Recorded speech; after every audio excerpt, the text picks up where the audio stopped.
So what is going on, guys? NandoPrince93 here with another video, and I wanted to bring you guys an update to iPadOS 13.1.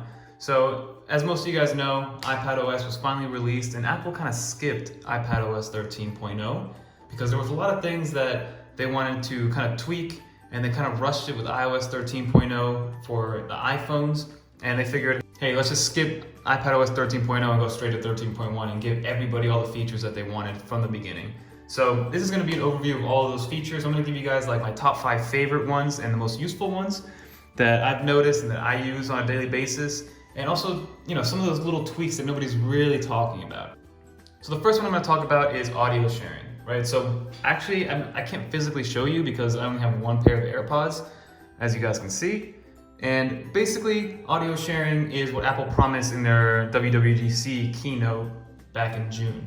So basically it allows you to have one iPad and have two people listening to the same iPad with two different set of headphones. Unfortunately, it only works with Apple headphones, so it's not limited to just AirPods. You also have the Powerbeats Pro and any headphone, probably any Beats headphone post 2018 when they added the W1 chip. So as of now, if you have a regular Bluetooth headphone, maybe some Galaxy Buds or some cheap ones off Amazon, you can't audio share. But if you have two pairs of AirPods, or a pair of AirPods and a pair of Powerbeats, or some Beats solos, you can audio share and, you know, watch the same movie without having to give up one of your AirPods and kind of sacrifice sound and kind of just have one person in each ear.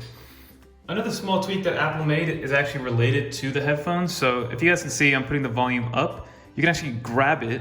Hold on. You can actually grab it and start moving it with your finger, which is nice. So it's a nice little touch for you to get as accurate as you want with the Bluetooth volume. So that's one thing. Another thing is that Apple kind of changed up the look of the Apple TV logo. So if I zoom in here, you guys can see that the Apple TV logo has changed a little bit. As of right now, Apple TV Plus, or their subscription service, isn't ready yet. It releases November 1st. And I guess I just wanted to do it to kind of make people wonder, hey, why is Apple TV logo changing? Because if you click it, the first thing that pops up is TV Plus coming November 1st. So that's just one thing.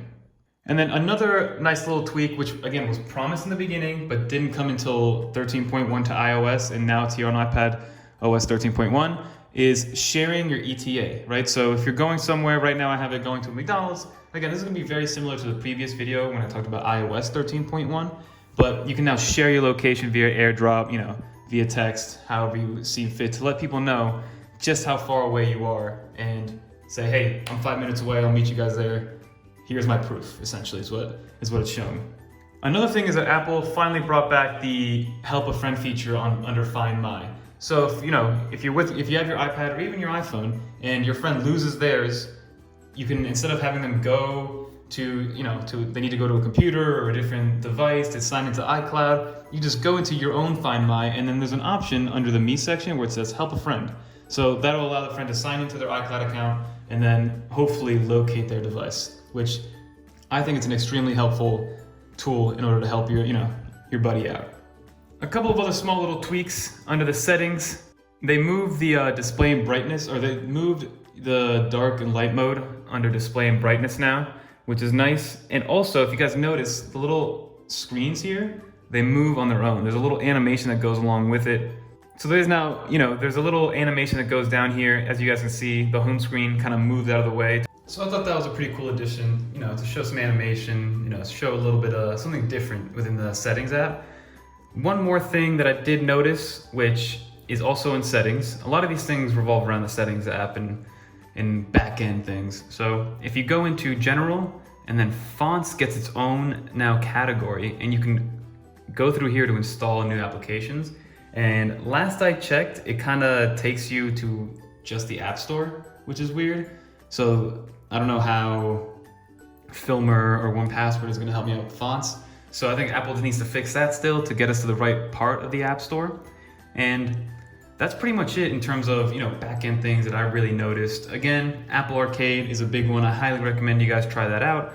It's every single day. I think every week they add a few more games.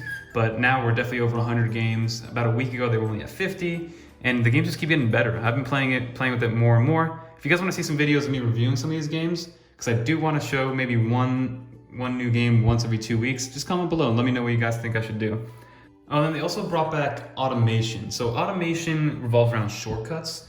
I'm not a big user of shortcuts, but with automation, basically what it says is, it's more for your iPhone, I would say, but it does work with your iPad. It's basically like, hey, when I walk through the door, I want the Nest thermostat to be at 70 degrees. I want T-Pain playing off of my Google Home.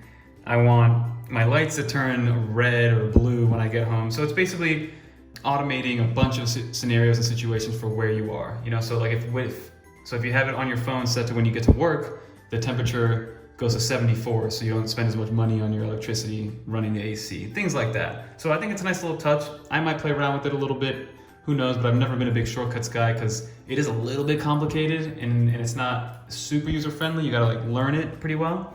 But that's a nice little feature that they brought back to 13.1, which they didn't have in 13.0. So that's gonna do it for this video. Hopefully you guys enjoyed. I know, like I said, it's a little bit redundant because 13.1, iOS 13.1 and iPadOS 13.1 coincide with each other pretty intensely. And you're gonna see a lot of overlap, but it does make these systems a lot better. And with iPadOS, it's almost like you have a whole new piece of hardware.